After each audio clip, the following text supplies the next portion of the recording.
Evangelho segundo São Mateus, capítulo 13. Parábolas do Reino.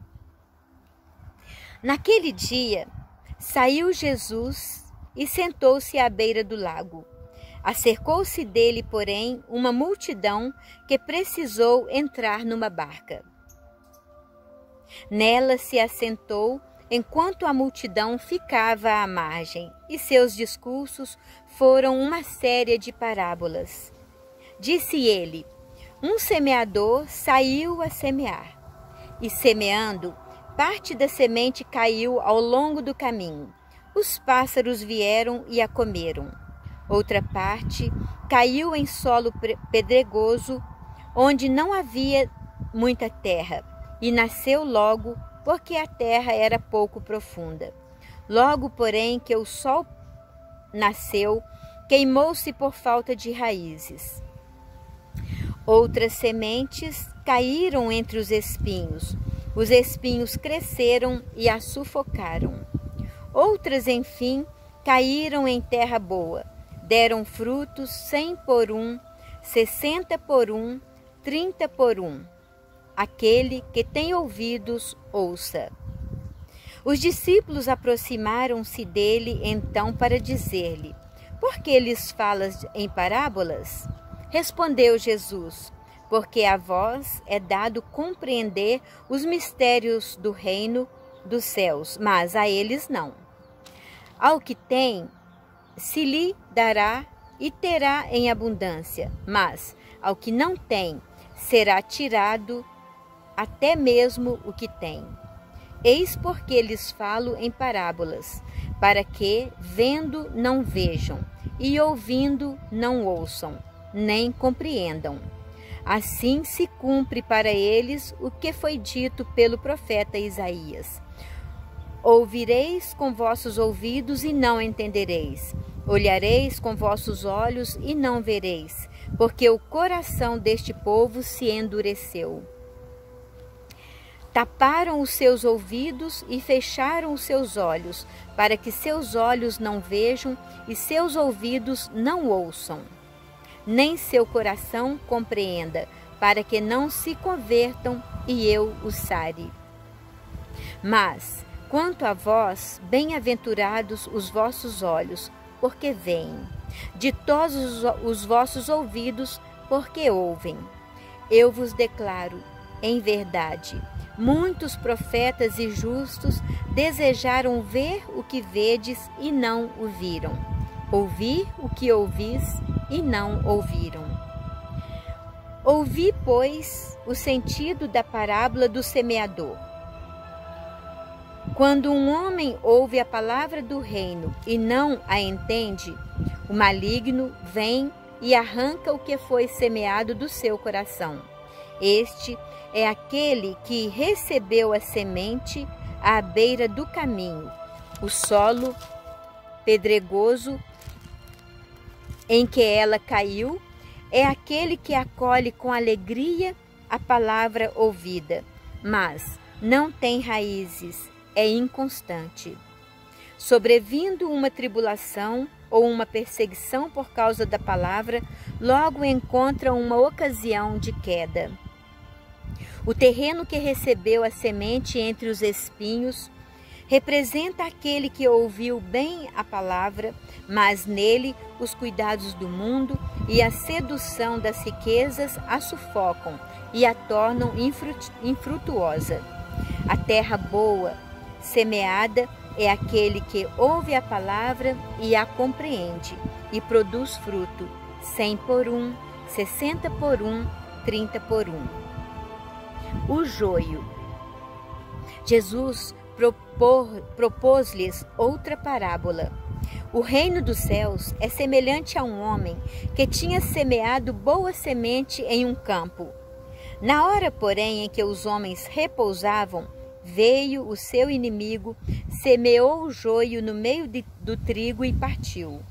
O trigo cresceu e deu fruto, mas apareceu também o joio.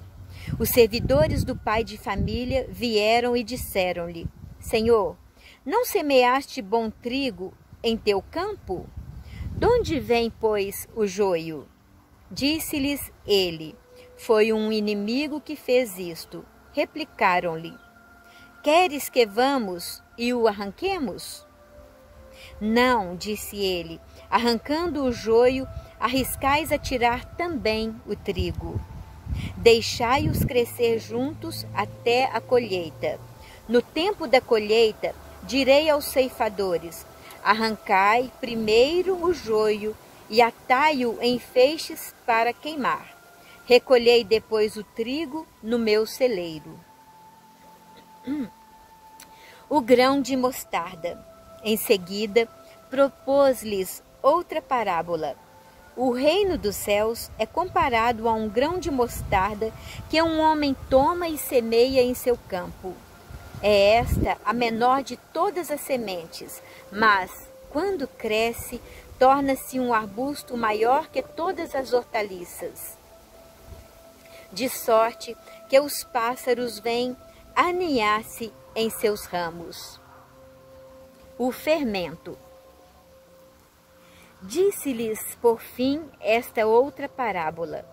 O reino dos céus é comparado ao fermento que uma mulher toma e mistura em 3 medidas de farinha e que faz fermentar toda a massa.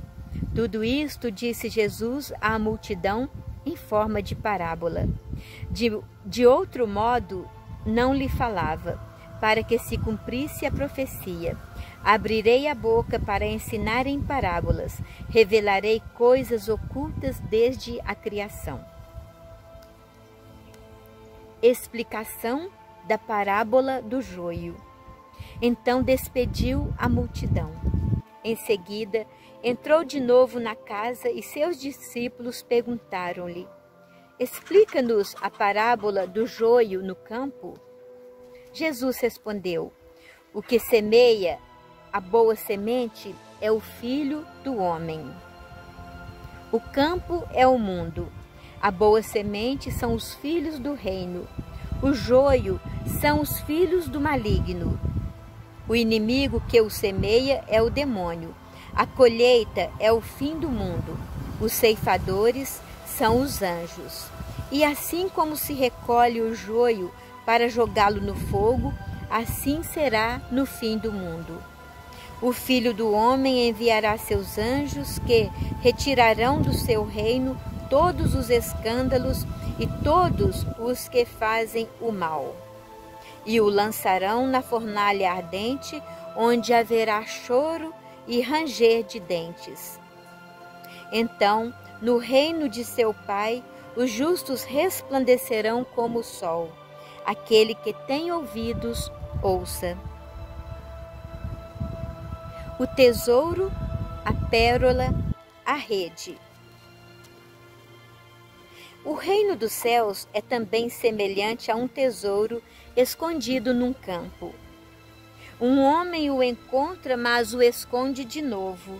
E cheio de alegria vai, vende tudo o que tem para comprar aquele campo. O reino dos céus é ainda semelhante a um negociante que procura pérolas preciosas. Encontrando uma de grande valor, vai, vende tudo o que possui e a compra. O reino dos céus é semelhante ainda a uma rede que, jogada ao mar, recolhe peixes de toda espécie. Quando está repleta,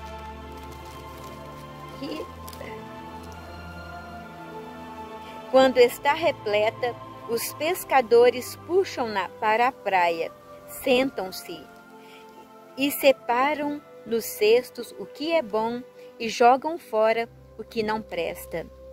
Assim será no fim do mundo. Os anjos virão separar os maus do meio dos justos e os arrojarão na fornalha, onde haverá choro e ranger de dentes.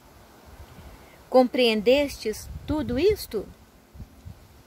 Sim, Senhor, responderam eles. Por isso, todo escriba instruído nas coisas do reino dos céus é comparado a um pai de família que tira de seu tesouro coisas novas e coisas velhas. Jesus ensina em Nazaré. Após ter exposto as parábolas, Jesus partiu.